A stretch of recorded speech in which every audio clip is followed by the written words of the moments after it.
Hello everyone, আমি ঋতুপর্ণা। এই ভিডিওটা হচ্ছে সোমবার, আর সোমবার ছিল আমার হাজব্যান্ডের অফ ডে রামনবমী উপলক্ষে। তো ভাবলাম ঘরে বসে না থাকে চলো ঘুরেই আসা যাক। তো প্রথমে আমরা এসেছিলাম কফি হাউসে। আমরা একটু আগেই চলে এসেছিলাম, আসলে 12টায় কফি হাউস ওপেন হয়। তো যাই হোক, আমরা ওখানেই ওয়েট করছিলাম, বাইরে আর কোথাও যাইনি। বাইরে যা রোদ, যাওয়ার ইচ্ছেও হয়নি। তো ওখানে কিছুক্ষণ ওয়েট করার পর কফি হাউসের দরজা খুললো, তারপরে ঢুকলাম। তখন সেই আর কি অর্গানাইজ করছিল চেয়ার টেয়ারগুলো। তো কিছুক্ষণ বসে থাকার পর আমরা আমাদের অর্ডারও দিলাম, দেন অর্ডার চলেও এলো। তো বেশ ভালো লাগলো অনেক দিন পর কফি হাউসে গিয়ে।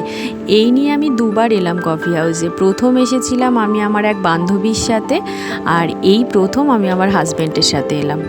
তো চলো ভিডিওটা দেখতে থাকো, আশা করি ভালো লাগবে তোমাদের।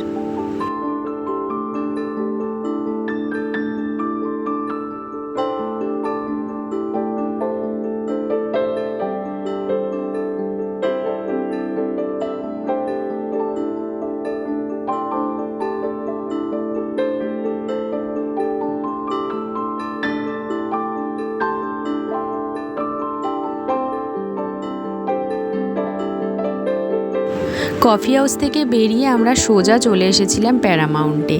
এখানে এই নিয়ে আমার দুবার আসা, দুবারই এসেছিলাম ওর সাথে। বাইরে যা রোদ তোমরা তো দেখলেই একটু আগে। তো এখানে এসে কিছু সিরাপ বা জুস না খেলে হচ্ছিল না। তো আমরা এখানে অর্ডার দিয়েছিলাম গ্রিন ম্যাঙ্গো সিরাপ আর হচ্ছে লেমন সিরাপ একটা। বেশ ভালোই খেলাম। তারপরে আমরা সোজা শিয়ালদা থেকে চলে গেলাম ব্যারাকপুরে।